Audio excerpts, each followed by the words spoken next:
ಮಸ್ಮಗ.ಕಾಮ್ನ international news ಸುತ್ತು ಜಗತ್ತಿಗೆ ಸ್ವಾಗತ. ನಾನು ಶ್ರೀರಕ್ಷ ರಘುರಾಮ್. ರಷ್ಯಾ ಯುಕ್ರೇನ್ ಸಂಘರ್ಷದಲ್ಲಿ ಜಯ ಯಾರಿಗೆ ಅನ್ನೋದು ಇನ್ನೂ ಕಗ್ಗಂಟಾಗಿಯೇ ಉಳಿದಿದೆ. ಯಾಕಂದ್ರೆ ಯುಕ್ರೇನ್ ಅನ್ನ ಸುಲಭವಾಗಿ ಹತ್ತಿಕ್ಕಬಹುದು ಅಂತ ಬಂದೂಕನ ಕೈಗೆತ್ತಿಕೊಂಡಿದ್ದ ರಷ್ಯಾಗೆ ಯುಕ್ರೇನ್ ಕಡೆಯಿಂದ ಪ್ರಬಲ ಪೈಪೋಟಿ ಎದುರಾಗ್ತಾನೆ ಇದೆ. ಕಲ್ಲಿಗೆ ಕಲ್ಲು, ಗುಂಡಿಗೆ ಗುಂಡು ಅನ್ನೋ ಹಾಗೆ ಇಬ್ಬರ ನಡುವೆ ಟಫ್ ಫೈಟ್ ನಡೀತಾ ಇದೆ.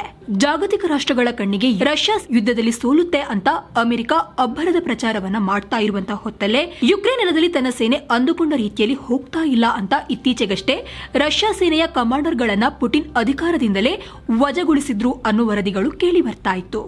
ಇದರ ನಡುವೆ ಆ ಜಾಗಕ್ಕೆ ಭಯಾನಕ ಸೇನಾಧಿಕಾರಿಯೊಬ್ಬನನ್ನ ರಷ್ಯಾ ನೇಮಿಸಿದೆ.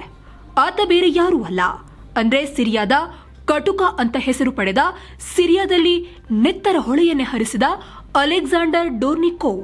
ಎಸ್, ಈತನನ್ನೇ ರಷ್ಯಾ ಈಗ ಯುಕ್ರೇನ್ ಯುದ್ಧದ ಮೇಲುಸ್ತುವಾರಿಯನ್ನು ನೀಡಿದೆ. ಯುಕ್ರೇನ್ನ ಹೊಸ ಗ್ರೌಂಡ್ ಕಮಾಂಡರ್ ಆಗಿ ನೇಮಿಸಿದೆ. ಇದರರ್ಥ ಯುಕ್ರೇನ್ ನೆಲದಲ್ಲಿ ಸದ್ಯಕ್ಕಂತೂ ಪುಟಿನ್ ಯುದ್ಧವನ್ನ ನಿಲ್ಲಿಸಲ್ಲ ಅಂತ ರಕ್ಷಣಾ ತಜ್ಞರು ಅಭಿಪ್ರಾಯಪಟ್ಟಿದ್ದಾರೆ.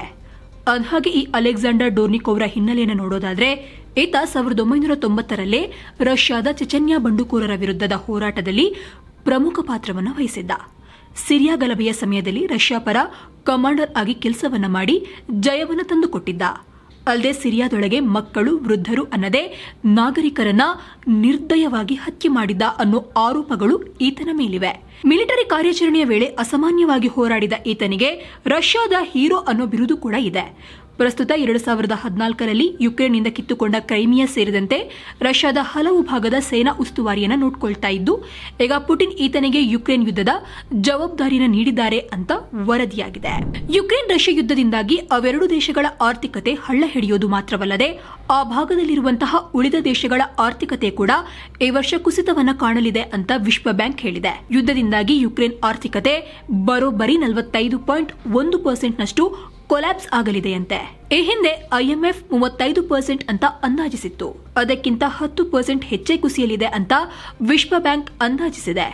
ಮತ್ತೊಂದು ಕಡೆ ರಷ್ಯಾದ ಆರ್ಥಿಕತೆ ಅಥವಾ GDP 11.2% ಕುಸಿತವನ್ನ ಕಾಣಲಿದೆ ಅಂತಾನೂ ಹೇಳಿದೆ. 2021ರಲ್ಲಿ $5.5 ದಿನವನ್ನ ದೂಡ್ತಾ ಇದ್ದವರ ಪ್ರಮಾಣ 1.8%ನಷ್ಟಿತ್ತು. ಅದೀಗ 19.8%ಗೆ ಜಂಪ್ ಆಗಲಿದೆ ಅಂತ ವರ್ಲ್ಡ್ ಬ್ಯಾಂಕ್ ಹೇಳಿದೆ. ಇನ್ನು ಯುದ್ಧದಿಂದಾಗಿ ಯುಕ್ರೇನ್ ರಷ್ಯಾಗೆ ತೊಂದರೆ ಆಗೋದು ಮಾತ್ರವಲ್ಲದೆ ಪೂರ್ವ ಯುರೋಪ್ನ GDP 30.7% ಕುಸಿಯಲಿದೆ. ಇಂಧನ ಮತ್ತು ಧಾನ್ಯಗಳ ಬೆಲೆ ಈಗಾಗಲೇ ಗಗನಕ್ಕೇರಿದೆ ಅಂತಾನೂ ಹೇಳಲಾಗ್ತಾ ಇದೆ. ಯುಕ್ರೇನ್ ಮೇಲೆ ನಿರಂತರವಾಗಿ ದಾಳಿ ಮಾಡ್ತಾ ಇರುವಂತಹ ರಷ್ಯಾ ಪಡೆ ಈಗ ಮಧ್ಯ ಯುಕ್ರೇನ್ನ ನಗರವಾದ ನಿಪ್ರೋ ವಿಮಾನ ನಿಲ್ದಾಣದ ಮೇಲೆ ದಾಳಿ ಮಾಡಿದ್ದು ಸಂಪೂರ್ಣವಾಗಿ ನಾಶಪಡಿಸಿದೆ ಅಂತ ಯುಕ್ರೇನ್ ಹೇಳಿಕೊಂಡಿದೆ. ನಿಪ್ರೋ ಏರ್ಪೋರ್ಟ್ ಮೊದಲಿನಿಂದಲೂ ರಷ್ಯಾದ ಟಾರ್ಗೆಟ್ ಆಗಿತ್ತು.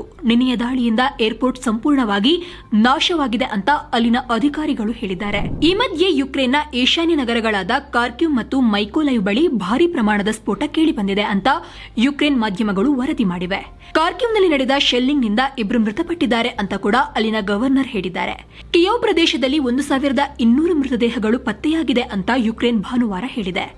ಮತ್ತೊಂದು ಕಡೆ ಜೆಲೆನ್ಸ್ಕಿ ಜರ್ಮನ್ ಚಾನ್ಸಲರ್ ಓಲಾಫ್ ಶೋಲ್ಸ್ ಜೊತೆಗೆ ಮಾತನಾಡಿ ಯುದ್ಧಾಪರಾಧ ಮಾಡಿದ ಎಲ್ಲಾ ಹಂತಕರನ್ನ ಗುರುತಿಸಿ ಶಿಕ್ಷೆಯನ್ನು ನೀಡಬೇಕು ಅಂತ ಆಗ್ರಹಿಸಿದ್ದಾರೆ. ಯುದ್ಧದ ಜೊತೆಗೇನೆ ರಾಜತಾಂತ್ರಿಕ ಮತ್ತು ಸಂಧಾನ ಕಾರ್ಯಗಳು ನಡೀತಾ ಇದ್ದು, ಈಗ ಆಸ್ಟ್ರಿಯಾದ ಚಾನ್ಸಲರ್ ಕಾರ್ಲ್ ನೆಹಮರ್ ಅದರ ನೇತೃತ್ವವನ್ನು ವಹಿಸಿದ್ದಾರೆ. ನಿನ್ನೆ ಜೆಲೆನ್ಸ್ಕಿಯೊಂದಿಗೆ ಮಾತನಾಡಿರುವಂತಹ ಅವರು ಇವತ್ತು ಪುಟಿನ್ರನ್ನ ಮೀಟ್ ಮಾಡಲಿದ್ದಾರೆ ಅಂತ ಹೇಳಲಾಗ್ತಾ ಇದೆ. ಇದರೊಂದಿಗೆ ನೆಹಮರ್ ಯುದ್ಧ ಶುರುವಾದ ಮೇಲೆ ರಷ್ಯಾಗೆ ಭೇಟಿ ಕೊಡುವಂತಹ ಮೊದಲ ಯುರೋಪಿಯನ್ ಲೀಡರ್ ಆಗಲಿದ್ದಾರೆ. ಆಸ್ಟ್ರಿಯಾ ಯುರೋಪಿಯನ್ ದೇಶ ಆದ್ರೂ ಕೂಡ ನ್ಯಾಟೋದಲ್ಲಿ ಸೇರಲಿಲ್ಲ. ಹಾಗಾಗಿ ನೆಹಮರನ್ನ ಪುಟಿನ್ ನಂಬಬಹುದು ಅಂತ ಹೇಳಲಾಗ್ತಾ ಇದೆ. ರಷ್ಯಾ ಮಾಡಿರುವಂತಹ 5600 ಯುದ್ಧಾಪರಾಧ ಪ್ರಕರಣಗಳನ್ನು ತನಿಖೆ ಮಾಡ್ತಾ ಇದ್ದೇವೆ ಅಂತ ಯುಕ್ರೇನ್ ಹೇಳಿದೆ. ಈ ಸಂಬಂಧ ಮಾತನಾಡಿರುವಂತಹ ಯುಕ್ರೇನ್ನ ಪ್ರಾಸಿಕ್ಯೂಟರ್ ಜನರಲ್ ಎರೆನಾ ವೆನೆಡಿಕ್ಟೋವಾ, ನಾವು ರಷ್ಯಾ ಯುಕ್ರೇನ್ನಲ್ಲಿ ನಡೆಸಿದ 5600 ಯುದ್ಧಾಪರಾಧ ಪ್ರಕರಣಗಳನ್ನು ತನಿಖೆ ಮಾಡೋಕೆ ಶುರು ಮಾಡಿದ್ದೀವಿ. ಇದರಲ್ಲಿ 500 ರಷ್ಯಾ ಅಧಿಕಾರಿಗಳು ಇನ್ವಾಲ್ವ್ ಆಗಿದ್ದಾರೆ. ರಷ್ಯಾ ಅಧ್ಯಕ್ಷ ವ್ಲಾದಿಮಿರ್ ಪುಟಿನ್ ಅವರೇ ಪ್ರಮುಖ ಆರೋಪಿ. ಅವರು 21ನೇ ಶತಮಾನದ ವಾರ್ ಕ್ರಿಮಿನಲ್ ಅಂತ ಅಂದಿದ್ದಾರೆ. ಶ್ರೀಲಂಕಾದಲ್ಲಿ ಉರಿತಾ ಇರುವಂತಹ ಆರ್ಥಿಕ ದಳ್ಳುರಿಯ ಕಾವು ದಿನ ದಿನವೂ ಜಾಸ್ತಿ ಆಗ್ತಾನೆ ಇದೆ. ಸರ್ಕಾರ ಎಷ್ಟೇ ಸರ್ಕಸ್ ಮಾಡಿದ್ರೂ ಅದನ್ನು ನಿಯಂತ್ರಣ ಮಾಡೋಕೆ ಸಾಧ್ಯವಾಗ್ತಾ ಇಲ್ಲ. ಇದರಿಂದ ಬೇಸತ್ತ ಅಲ್ಲಿನ ನಾಗರಿಕರು ದೇಶವನ್ನೇ ತೊರೆತಾ ಇದ್ದು ಭಾರತದ ಕಡೆಗೆ ಮುಖ ಮಾಡ್ತಾ ಇದ್ದಾರೆ, ವಲಸೆ ಬರ್ತಾ ಇದ್ದಾರೆ. ನಿನ್ನೆ 6 ಮಹಿಳೆಯರು 5 ಮಕ್ಕಳು ಸೇರಿದಂತೆ ಸುಮಾರು 19 ಲಂಕಾ ಮೂಲದ ತಮಿಳರು ಭಾರತಕ್ಕೆ ವಲಸೆ ಬಂದಿದ್ದಾರೆ ಅಂತ ಅಧಿಕಾರಿಗಳು ಮಾಹಿತಿಯನ್ನು ನೀಡಿದ್ದಾರೆ. ಬೋಟ್ ಮೂಲಕ ಲಂಕೆಯಿಂದ ಹೊರಟಿರುವಂತಹ ಇವರು ತಮಿಳುನಾಡಿನ ಧನುಷ್ಕೋಟಿ ಕರಾವಳಿ ತೀರಕ್ಕೆ ಬಂದಿದ್ದಾರೆ ಅಂತ ಮಾಹಿತಿ ಸಿಕ್ಕಿದೆ.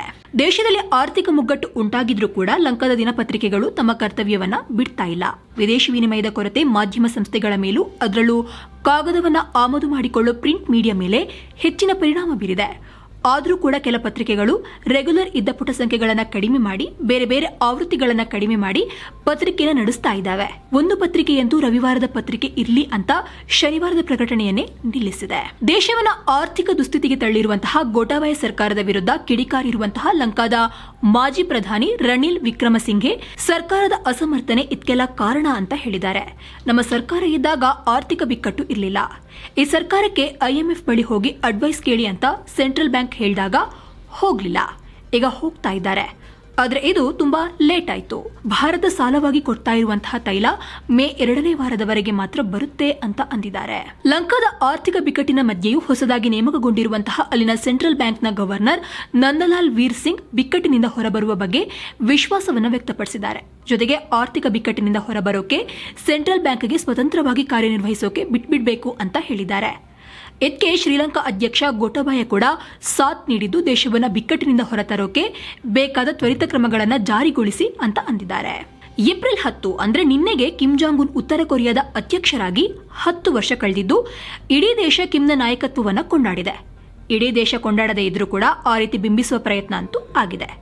ಉತ್ತರ ಕೊರಿಯಾದ ರಾಜಧಾನಿ ಪ್ಯಾಂಗಾಂಗ್ ತುಂಬಾ ಕಿಮ್ನ ಪೋಸ್ಟರ್, ಬ್ಯಾನರ್ಗಳು ರಾರಾಜಿಸಿವೆ. ಪರಮಾಣು ಶಸ್ತ್ರಾಸ್ತ್ರಗಳನ್ನು ಡೆವಲಪ್ ಮಾಡಿದ ಕಿಮ್ನ ರಾಜಕೀಯ ನಿಲುವುಗಳನ್ನು ಅಲ್ಲಿನ ಅಧಿಕಾರಿಗಳು ಹಾಡಿ ಹೊಗಳಿದ್ದಾರೆ. 2011ರಲ್ಲಿ ಕಿಮ್ನ ತಂದೆ ಕಿಮ್ ಜಾಂಗ್ ಇಲ್ ನಿಧನ ಹೊಂದಿದ ಬಳಿಕ ಕಿಮ್ ಜಾಂಗ್ ಉನ್ ಸರ್ವಾಧಿಕಾರಿಯಾದರು. ಪರಮಾಣು ಒಪ್ಪಂದಕ್ಕೆ ಸಂಬಂಧಪಟ್ಟ ಹಾಗೆ ಅಮೆರಿಕ ನಮಗೆ ಮಿತಿಮೀರಿದ ಷರತ್ತುಗಳನ್ನು ವಿಧಿಸ್ತಾ ಇದೆ ಅಂತ ಇರಾನ್ ಆರೋಪವನ್ನ ಮಾಡಿದೆ. ಈ ಬಗ್ಗೆ ಮಾತನಾಡಿರುವಂತಹ ಇರಾನ್ ವಿದೇಶಾಂಗ ಸಚಿವ ಆಸಿನ್ ಅಮೀರ್ ಅಬ್ದುಲ್ಲಾಹಿನ್ ಕಳೆದ 2-3 ವಾರಗಳಿಂದ ಅಮೆರಿಕ ನಮ್ಮ ಮೇಲೆ ಹೊಸ ಡಿಮ್ಯಾಂಡ್ಗಳನ್ನ ಹೇರ್ತಾ ಇದೆ, ಕೆಲವಂತೂ ನಮಗೆ ಸಂಪೂರ್ಣ ವಿರುದ್ಧವಾಗಿದೆ ಅಂತ ಅಂದಿದ್ದಾರೆ. ಅಂದ್ಹಾಗೆ joint comprehensive plan of action JCPON ಅಥವಾ 2015ರ ಪರಮಾಣು ಒಪ್ಪಂದಕ್ಕೆ ಇರಾನ್ ಅನ್ನ ಮತ್ತೆ ಕರೆತರೋ ಬಗ್ಗೆ ಅಮೆರಿಕ ಹಾಗೂ ಪಾಶ್ಚಿಮಾತ್ಯ ದೇಶಗಳು ಇರಾನ್ ಜೊತೆಗೆ ಅಂತಿಮ ಹಂತದ ಮಾತುಕತೆ ನಡೆಸ್ತಾ ಇದ್ದಾರೆ. ಇಂಥ ಹೊತ್ತಲ್ಲೇ ಇರಾನ್ ಈ ರೀತಿ ಹೇಳ್ತಾ ಇರೋದು ಸಾಕಷ್ಟು ಮಹತ್ವವನ್ನು ಪಡೆದುಕೊಂಡಿದೆ. ಭಾರತ ಮೂಲದ ಬ್ರಿಟನ್ ಹಣಕಾಸು ಸಚಿವ ರಿಷಿ ಸುನಕ್ಗೆ ಸಂಬಂಧಪಟ್ಟಂತೆ ತೆರಿಗೆ ವಿವಾದ ಎದ್ದಿರುವಂತಹ ಬೆನ್ನಲ್ಲೇ ಅವರು ಬ್ರಿಟನ್ ಪ್ರಧಾನಿ ಬೋರಿಸ್ ಜಾನ್ಸನ್ಗೆ ಪತ್ರವನ್ನು ಬರೆದಿದ್ದು ತಾನೇನಾದ್ರೂ ನಿಯಮವನ್ನು ಮೀರಿದ್ದೀನಾ ಅಂತ ಬೇಕಾದ್ರೆ ಪರಿಶೀಲನೆ ಮಾಡಿ ಅಂತ ಹೇಳಿದ್ದಾರೆ. ಈ ಬಗ್ಗೆ ಟ್ವಿಟರ್ನಲ್ಲಿ ಬರೆದುಕೊಂಡಿರುವಂತಹ ಅವರು, ನಾನು ಪ್ರಧಾನಿಗೆ ಪತ್ರವನ್ನು ಬರೆದಿದ್ದೀನಿ, ಅದರಲ್ಲಿ ಈ ಹಿಂದೆ ನಾನು ಮಂತ್ರಿಯಾಗುವಾಗ ಘೋಷಿಸಿಕೊಂಡ ಆಸ್ತಿ ವಿವರಣೆಗೆ ಬದ್ಧನಾಗಿದ್ದೀನಾ ಇಲ್ವಾ ಅಂತ ಬೇಕಾದ್ರೆ ಸಲಹೆಗಾರ ಕ್ರಿಸ್ಟಾಫರ್ ಗ್ರಿಟ್ ಮೂಲಕ ಪರಿಶೀಲನೆ ಮಾಡಿಸಿ ಅಂತ ಹೇಳಿದ್ದೀನಿ ಅಂತ ಅಂದಿದ್ದಾರೆ.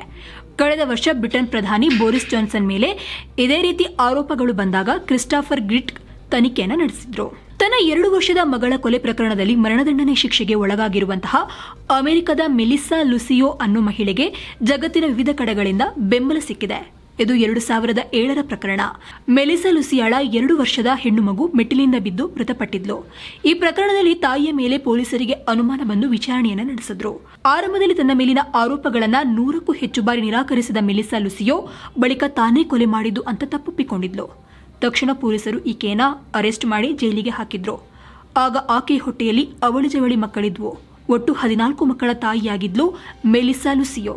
ಅಂದಿನಿಂದ 15 ವರ್ಷಗಳ ಜೈಲು ಶಿಕ್ಷೆಯನ್ನು ಅನುಭವಿಸಿದ ಮೆಲಿಸಾಗೆ ಮರಣದಂಡನೆ ನೀಡಲು ಏಪ್ರಿಲ್ 27ರ ಡೇಟ್ ಫಿಕ್ಸ್ ಆಗಿದೆ. ಈ ಡೇಟ್ ಹತ್ರ ಬರ್ತಾ ಇದ್ದಂತೆ ವಿವಿಧ ಸೆಲೆಬ್ರಿಟಿಗಳು ಮೆಲಿಸಾ ಪರ ಬ್ಯಾಟ್ ಬೀಸ್ತಾ ಇದ್ದಾರೆ. ಆಕೆಗೆ ಮರಣದಂಡನೆ ಕೊಡಬಾರ್ದು ಅಂತ ಹೇಳ್ತಾ ಇದ್ದಾರೆ. ಅಮೆರಿಕದ ರಿಯಾಲಿಟಿ ಸ್ಟಾರ್ ಕಿಮ್ ಕರ್ದಾಶಿಯನ್ ಈ ಕೇಸ್ ಸುತ್ತ ಬಗೆಹರಿಯದ ಸಾಕಷ್ಟು ಪ್ರಶ್ನೆಗಳಿವೆ ಅಂತ ಟ್ವೀಟ್ ಮಾಡಿದ್ದಾರೆ. ಕಿಮ್ ಕರ್ದಾಶಿಯನ್ ಮಾತ್ರವಲ್ಲದೆ ಅಮೆರಿಕದ ಟೆಕ್ಸಾಸ್ ರಾಜ್ಯದ ಜನಪ್ರತಿನಿಧಿಗಳು ಕೂಡ ಮರಣದಂಡನೆಯನ್ನು ಕೊಡಬಾರದು ಅಂತ ಹೇಳ್ತಾ ಇದ್ದಾರೆ. ಅಂದ್ಹಾಗೆ ಮೆಲಿಸಾ ಲುಸಿಯಿ ಕೇಸ್ ಬಗ್ಗೆ 2020ರಲ್ಲಿ ಡಾಕ್ಯುಮೆಂಟರಿ ಕೂಡ ರಿಲೀಸ್ ಆಗಿದೆ. ಅದರ ಹೆಸರು the state of Texas versus Melissa. So friends, ಇದಾಗಿತ್ತು ಇವತ್ತಿನ ಸುತ್ತು ಜಗತ್ತು. ಹೇಗೆ ಮತ್ತೆ ಭೇಟಿ ಆಗ್ತಾ ಇರೋಣ. ಅಲ್ಲಿಯವರೆಗೂ ಧನ್ಯವಾದ.